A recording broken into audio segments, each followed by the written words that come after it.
Buenas tardes, estamos aquí en la Semana de la Paz de Marinaleda de 2018, compartiendo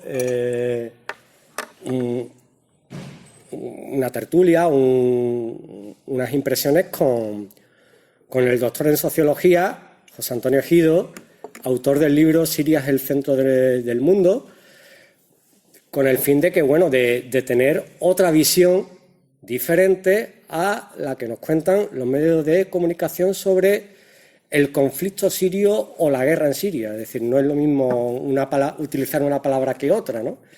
Entonces, para ver esas cuestiones, aunque sea brevemente, y para ir desentrañando qué es lo que está pasando en Siria, ¿no? Que siempre nos parece algo incomprensible. Siempre los medios de comunicación nos ofrecen imágenes terribles de niños heridos, de personas muertas en las calles y tal. Es decir, nos presentan esa brutalidad, pero no se le da contexto a esa brutalidad. Entonces, para conocer el contexto de esa brutalidad que está sucediendo en Siria, tenemos aquí con nosotros a José Antonio Ejido. Entonces, vamos a empezar por lo más inmediato, siguiendo ese hilo que nos dan los propios medios de comunicación convencionales en Occidente, que es lo más reciente ha sido el asedio, el cerco a Ghouta Oriental. Entonces, queremos saber qué ha pasado en Ghouta Oriental al margen de lo que ya sabemos, de lo que ya conocemos por parte de los medios de comunicación. Entonces, ¿qué ha pasado en Ghouta Oriental? ¿Cuál es el relato alternativo de lo que ha pasado en Ghouta Oriental? Mira, Ghouta es un área suburbial, periurbana se diría, cerca de Damasco, ¿no? Donde hay varias poblaciones habitadas por antigua población campesina migrada a la ciudad, ¿no? Más bien está en el norte de la ciudad de Damasco, en el sur hay otras poblaciones. La ciudad de Yaramana, por ejemplo, pertenece a un cinturón urbano popular crecida en torno a los fenómenos de urbanización reciente de la República Árabe Siria. A partir del 2011, cuando comienza efectivamente, has hecho muy bien en precisar, detrás de cada concepto hay una ideología política, ¿no? La ideología que se esconde detrás del concepto guerra civil trata de ocultar lo que es fundamental allí. La contradicción fundamental no es una pelea entre sirios, es una agresión exterior que responde a un plan, que responde a un centro de mando, que responde a una estrategia, que responde a la decisión tomada por el poder de 3 potencias occidentales con el apoyo de 4 potencias regionales. Esas potencias se alían en un momento determinado para derribar y destruir la República Árabe de Siria, apoyándose solo parcialmente en una fuerza local que ya fue responsable de 2 grandes rebeliones. Son los hermanos musulmanes, los Ikhwan al-Muslimin, que es una fuerza integrista de tipo salafí, con origen en Egipto, pero que colabora con el servicio secreto inglés probablemente desde que llega Gamal Abdel Nasser al poder en Egipto, mínimo, sino antes. Los hermanos musulmanes, como ya digo, son uno de los escasos aliados locales del plan de intervención militar por vías terroristas y por otras vías para derribar el núcleo operativo más importante del nacionalismo árabe, de las fuerzas antisionistas árabes y de las fuerzas antiimperialistas, que está centrado en la República Árabe Siria, sobre todo una vez destruido el eje que se llamó el Frente de Rechazo. El Frente de Rechazo fue el Frente Antiimperialista Árabe, formado en su día por Argelia, por Libia, por Siria, por Irak, por Yemen del Sur, por la Organización de Liberación de Palestina, con un lejano precedente en el Egipto de Nasser, ¿no? El último país que queda del Frente de la Resistencia es la República Árabe Siria. Entonces, las fuerzas integristas que integran esa conspiración, que es una de las muchas que ha sufrido Siria en su historia. Ahora se ha dado a conocer un muy interesante discurso de Gamal Abdel Nasser, el presidente de Egipto, que denunciaba la conspiración de 1956.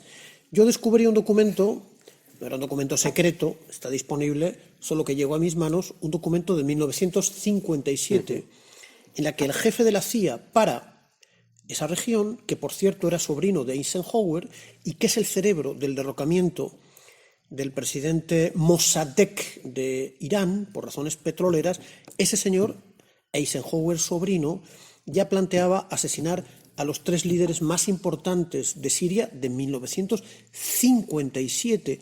Y en 1956, ya es bastante tiempo, Gamal Abdel Nasser denuncia otro plan de intervención. Bueno, esos planes se concretan a partir del 2011 y vamos a la Guta. En la Guta occidental y en la Guta oriental toman posesión grupos mercenarios salafíes ligados a los hermanos musulmanes que se atrincheran con todo el apoyo logístico, militar, financiero, de entrenamiento de los servicios secretos occidentales, particularmente la Dirección General de la Seguridad Exterior de Francia, que es la CIA francesa, y el M16 británico, y toda la financiación y todo el apoyo ideológico y financiero del régimen wahabí saudí y del régimen wahabí catarí, que ahora son aparentemente enemigos. Entonces, sobre esa base, Guta occidental, Guta oriental, base lo que para nosotros son los islamoterroristas. De manera vulgar, los rebanadores de cuellos, los que quieren imponer una visión reaccionaria del Corán al Corán y al Islam mayoritario en Siria, que es un Islam, vamos a decir, liberal, mayoritariamente suní, pero en parámetros normales, por así decir, de lo que es, en mi opinión, la verdadera naturaleza del Islam, ¿no? Que es la última de las religiones abrahámicas y, en mi opinión, la más humanitaria y la más humana y la más compatible, además, con la idea en esos pueblos muy importante de la liberación nacional e incluso del socialismo, que se llama en árabe el ishtarakia, ¿no? Entonces, ahí se impone en unos grupos una concepción musulmana parida por el régimen saudí, por los hermanos musulmanes, por el régimen catarí, que se basa en un islam oscurantista, reaccionario, pero siempre de consumo, en abierta complicidad, en activa intervención de los servicios secretos occidentales. Y quiero mencionar el precedente del Estado Islámico, ISIS. Ahora se va a hacer un año, dentro de pocos meses, del asesinato masivo en las Ramblas de Barcelona. Y se cumplen aniversarios del peor atentado que ha habido en Occidente de estos grupos, que es el de los trenes de Atocha, ¿no? Entonces, esas monstruosidades son hijas de esa concepción que proviene de la Operación Ciclón. ¿Qué es la Operación Ciclón? La operación acordada por la CIA al final de la administración de Carter, comienzo de la administración de Ronald Reagan, para destruir el gobierno de la República Democrática de Afganistán, creando esta hidra terrorista, takfiri, islamofascista, que mutatis mutandi, con el paso del tiempo y con la sucesión de los organismos, de los escenarios, la vemos en Siria, la vemos en Atocha, la vemos en las Ramblas de Barcelona, digo por mencionar elementos que son cercanos a quien nos pueda escuchar. Esa gente toma posesión de Guta occidental, de Guta oriental. ¿Por qué no hay un ataque del ejército árabe sirio y de sus aliados sobre la Guta occidental? Porque la política muy inteligente y muy hábil del gobierno sirio no ofrece la única alternativa del exterminio de esos grupos criminales, sino de la reconciliación. Es decir, algo que solamente se concibe en la gran capacidad táctica y la inteligencia tanto del gobierno sirio como de la sociedad siria agredida por estos grupos terroristas, es procurar ahorrar el mayor número posible de vidas, de sufrimiento, y mediante la entrega de armas el gobierno respeta su vida y los deporta a la región, a la provincia de Idlib, donde se han ido concentrando los grupos terroristas que han sido derrotados por el gobierno árabe sirio y por el pueblo, el ejército y las fuerzas aliadas. Sin embargo, en la Ghouta oriental hay 4 grupos terroristas que se han negado de manera sistemática a la rendición, se han negado a marcharse de esa zona ampliamente urbanizada y densamente poblada, han tomado a la población como rehenes y han hecho algo peor. Llevan desde meses atacando con morteros a los barrios céntricos de la ciudad de Damasco. Hay decenas y centenares de muertos civiles por el estallido de morteros lanzados indiscriminadamente contra la población civil, ya sea las zonas cristianas, por ejemplo de Bab Tumma, donde se dice que además cayó del caballo Pablo de Tarso, según los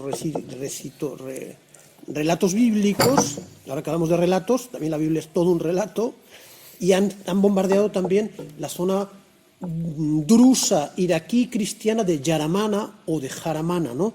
Decenas y decenas de muertos. El ejército estaba absolutamente obligado a tomar medidas militares. Esas medidas militares han sido denunciadas por la prensa occidental, que ha funcionado, como ya pasó en la liberación de los barrios de Alepo, como una agencia de información de Al-Qaeda, del Estado Islámico y de todos los grupos terroristas.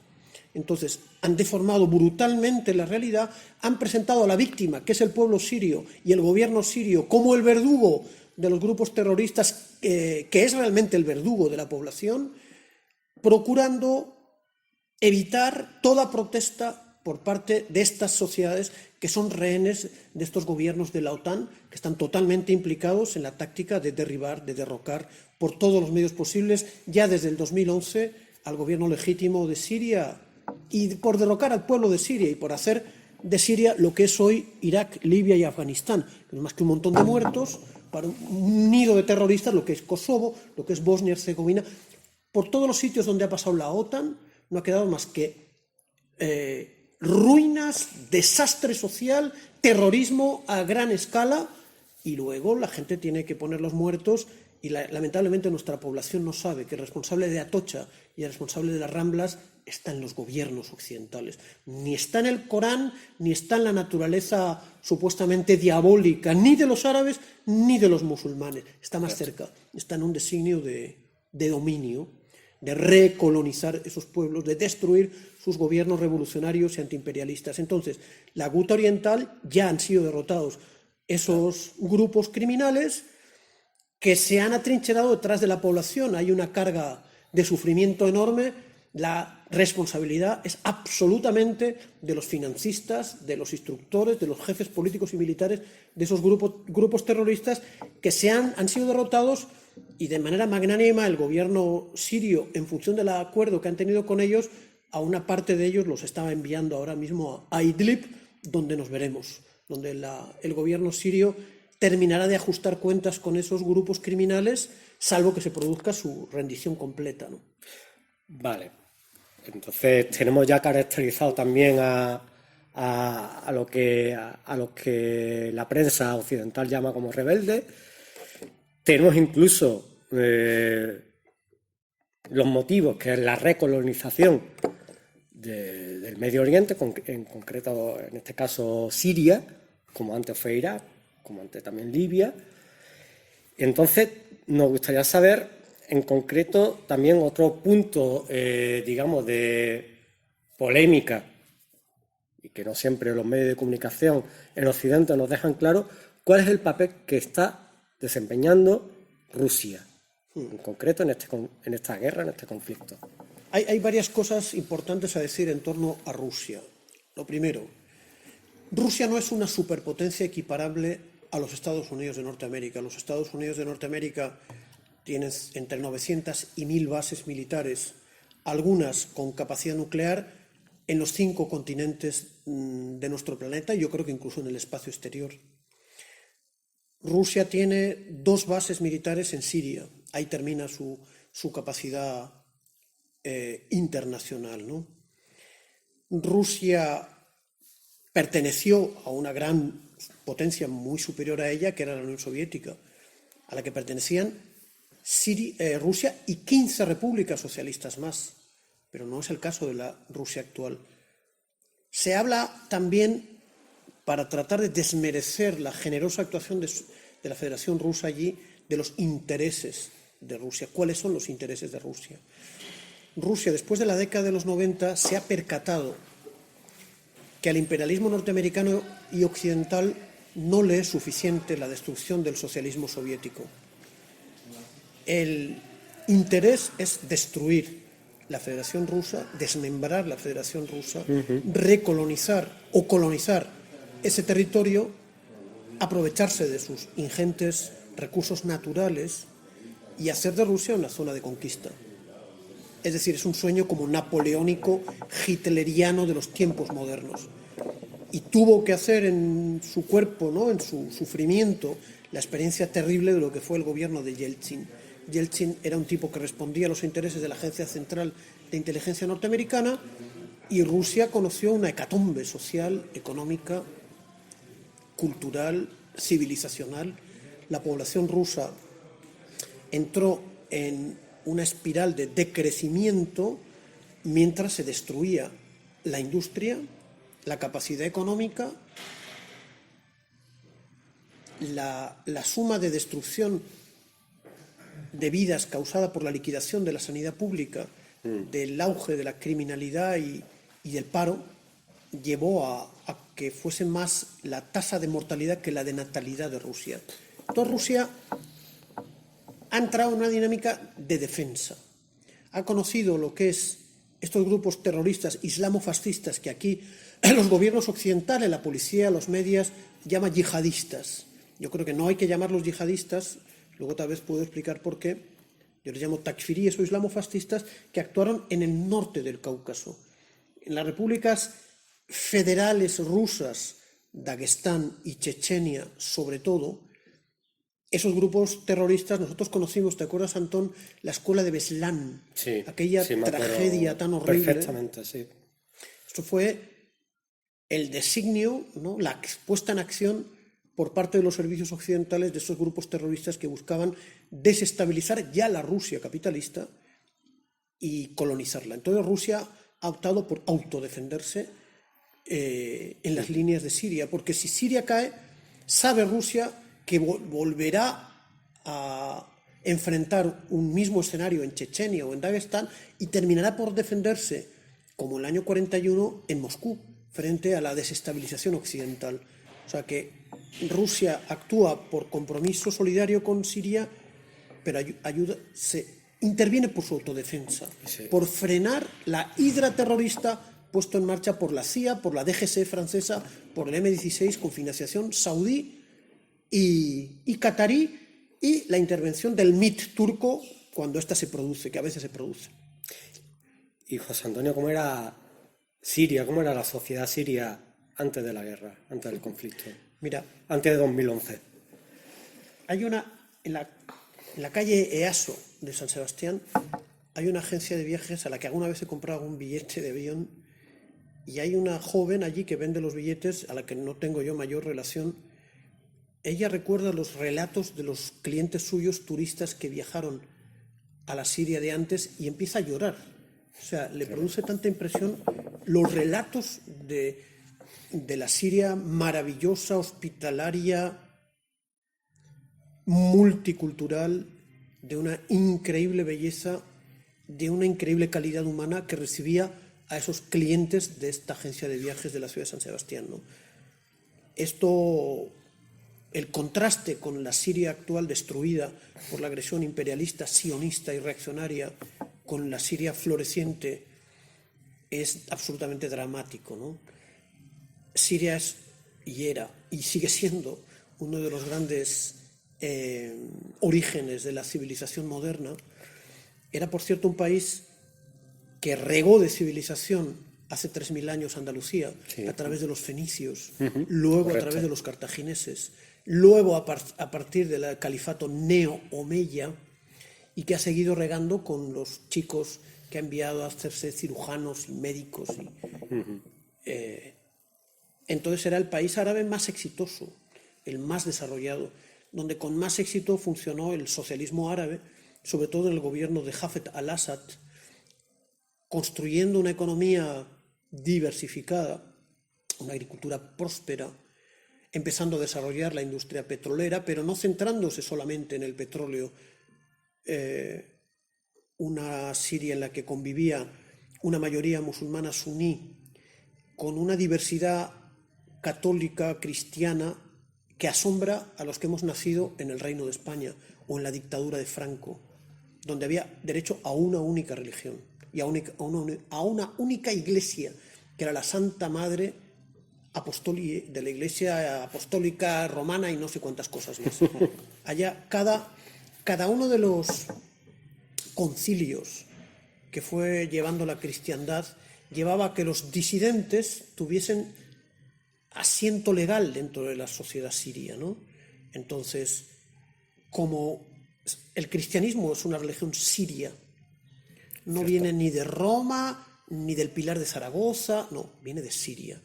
Entonces, como los cristianos sirios se negaron a lo que dijo el emperador Constantino ya en el año 300 y pico, que los cristianos debían de ser funcionarios del emperador romano, los cristianos árabes sirios dijeron que no, que ellos iban a seguir practicando su religión. Eso llevó a que las verdaderas y ancestrales iglesias cristianas sean de curso legal, por así decir, en Siria, y se haya producido una armonía que ha contagiado beneficiosamente también al Islam, porque el Islam, yo creo que mirando la riqueza siria, establece en una de sus primeras suratas el respeto a las religiones del libro.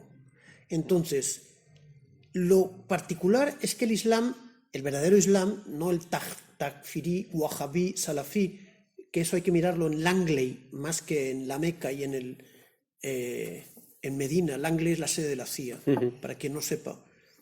El Islam va aumentando las religiones incluidas en el concepto libro, tanto como es necesaria legalizar la realidad con la que se encuentran los musulmanes en Siria. Por ejemplo, el cristianismo es una religión del libro, por lo tanto es una religión sagrada para los verdaderos musulmanes, el judaísmo exactamente igual, pero también el zoroastrismo. Entonces los yazidíes, que son los kurdos, que no se consideran kurdos, sino que se consideran yazidíes, son una herencia de la antigua religión persa, que tienen asiento legal ahora mismo en una religión pequeñita, pero que forma parte de ese marco inmenso de libertad religiosa de la que España tendría mucho que aprender, y no lecciones que dar a nadie, ¿no? Y aprender de Siria, básicamente, ¿no? Ellos están muy orgullosos de esa pluralidad religiosa. Habría que decir a los izquierdistas que condenan a Dios que tengan mucho cuidado, porque las religiones en Siria permiten resistir al imperialismo, resistir al sionismo, resistir al colonialismo y a la barbarie takfirí que está construida por las potencias occidentales, ¿no? Y todo lo que sirve a esa resistencia que es sagrada, y es el verdadero yihad. El verdadero yihad como guerra santa es aquello que tiene que ver con la defensa de la justicia. No hay que olvidar nunca que el Congreso de los Pueblos Árabes Musulmanes del Imperio Ruso y de Asia Central, convocado por la Internacional Comunista, llamó en boca de su presidente, se llamaba Grigori Zinoviev, que por cierto era judío, a luchar en la yihad por el socialismo, de manera que yo me niego a seguir a las policías occidentales que a los esbirros y asesinos takfiríes les llaman yihadistas, porque la palabra yihadista es sagrada para el Islam, pero es sagrada para los antiimperialistas también. Es una manera de ofenderlos, ¿no? De caer en lo que se llama la islamofobia, ¿no? Nosotros a quien condenamos es al imperialismo, que es la creación, es el destructor de Siria. Una sociedad próspera, equilibrada, de alta cultura, de altos valores, una sociedad milenaria que era el corazón de la nación árabe y que era el corazón de la resistencia palestina, que era el centro de acogida de todos los refugiados causados por el imperialismo y por los regímenes reaccionarios. Los armenios y los cristianos asirio-caldeos que sobrevivieron al genocidio en Turquía, ¿a dónde fueron? Fueron a Siria. Los siriacos. Los siriacos. Los iraquíes que escapan a la matanza de Aznar, José María Aznar, el asesino Aznar, y la masacre de David Cheney y de Bush, ¿a dónde se van? Se van a Siria. Los libaneses que escapan de las matanzas de Israel, ¿a dónde van? Se van a Siria. Los palestinos que escapan de la barbarie sionista se van a Siria. O sea que no tenemos que dar tampoco ningún ejemplo a Siria de cómo tratar a los refugiados, porque ellos, en la medida que han podido, siempre han recibido como hermanos a los refugiados, sean árabes o no, sean musulmanes o no. De manera que yo creo que era uno de los estados más dignos, más decentes. Por eso el imperialismo lo quiere destruir, y quiere destruir hasta su memoria. Por eso saludamos que este estado no haya caído, que esté de pie y que no sea una memoria que quieran destruir, como es hoy la memoria de la Yamahiría libia o del Irak también destruido, o del Afganistán democrático, ¿no? Es una realidad de victoria, de una resistencia inaudita, a un precio inaudito, pero que se mantiene de pie y que muchos analistas señalan que va camino de la victoria que debemos apoyar, porque el imperialismo no quiere reconocer esa victoria. Al hilo de lo que estás contando, es decir, de todos esos refugiados que han sido acogidos por la República Árabe Siria, tenemos el caso de los kurdos también. Sí. Es decir, de los kurdos, que la mayoría de la población kurda que hay en Siria es de procedencia turca.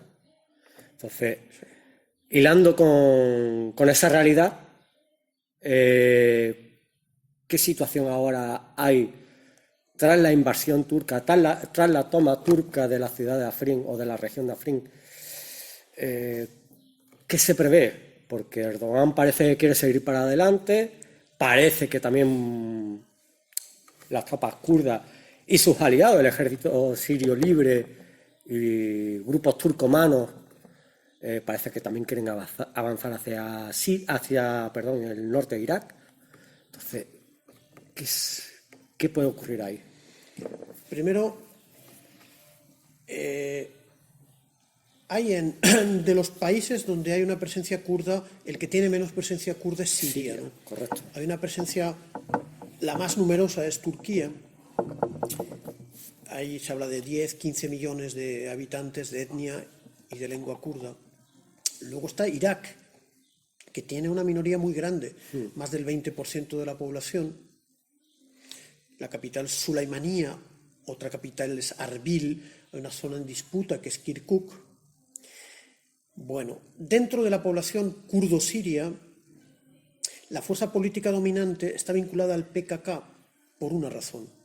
El PKK, Partido Karakai Kurdistán en lengua kurda, Partido de los Trabajadores de Kurdistán, recibió apoyo político y militar del gobierno sirio durante los años 70 y durante los años 80 para luchar contra la dictadura militar fascista turca y para luchar por la liberación de los kurdos dentro de Turquía. Eso hay que recordarlo.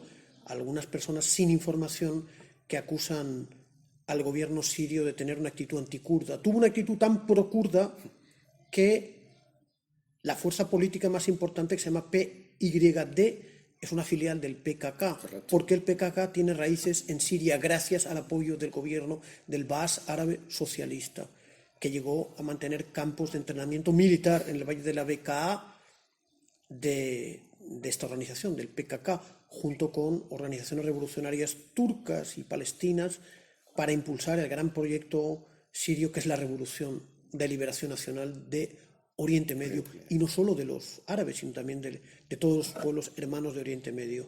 Entonces, el PYD ha creado una milicia, esa milicia ha hecho un cálculo totalmente equivocado, que es aliarse con los Estados Unidos.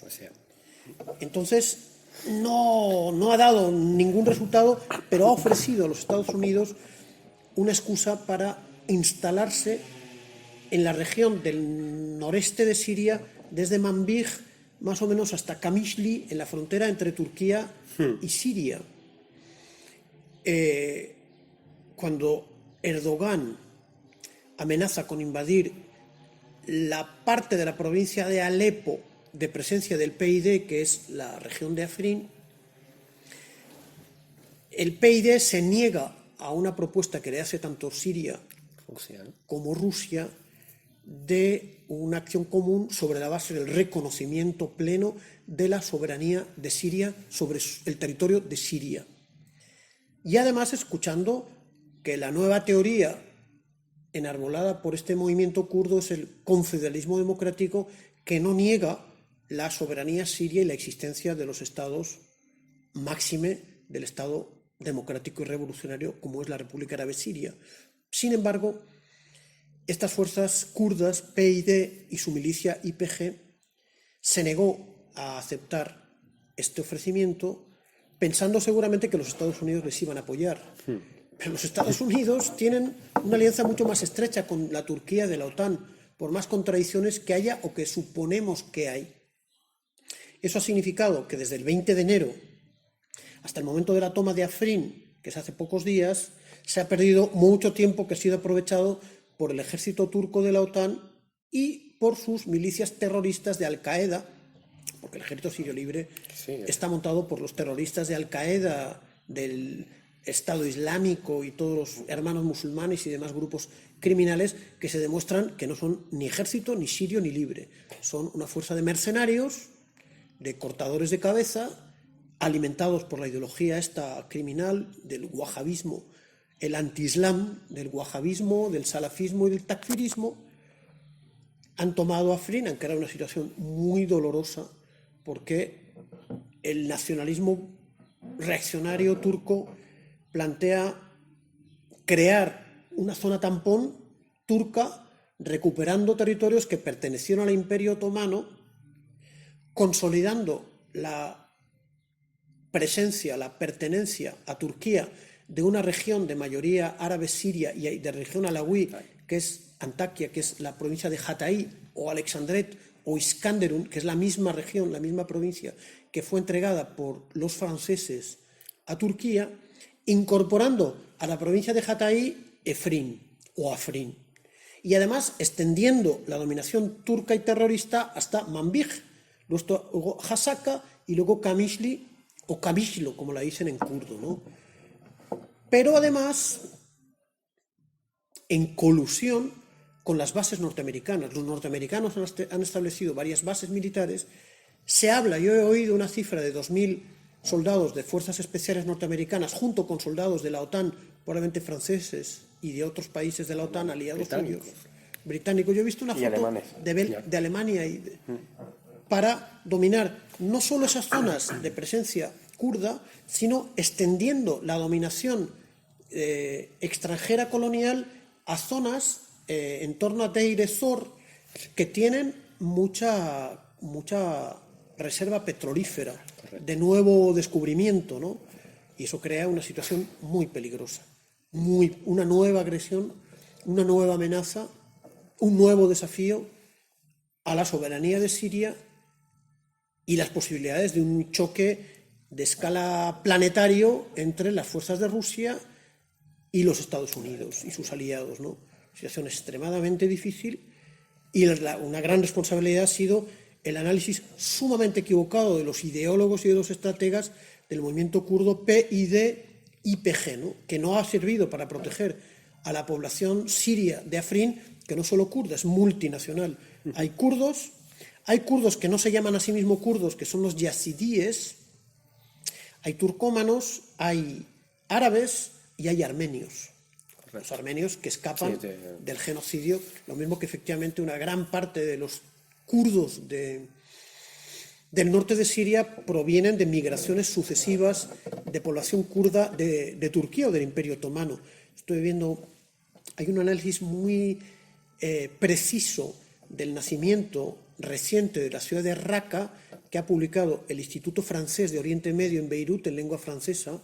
Franceses en estudios sociales son bastante buenos, por algo me doctoré yo en Francia en sociología, y hablan de la presencia de familias kurdas que participaron también en la creación de Raqqa, pero en la época otomana, siglo XIX, ¿no?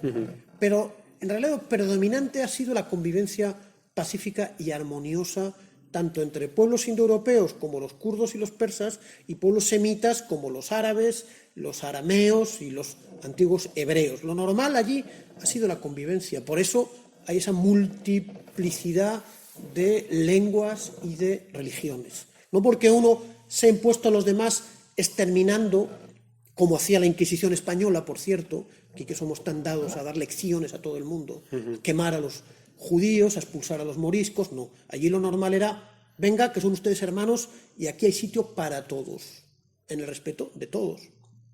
Pero esos son los valores de la civilización medio oriental y siria, no los valores de la civilización occidental de nuestra época, que es la del imperialismo, ¿no? Entonces es una situación bien delicada esa. Para ir concluyendo, yo creo que queda claro, pero por si nos puedes explicar por qué Siria es el centro del mundo.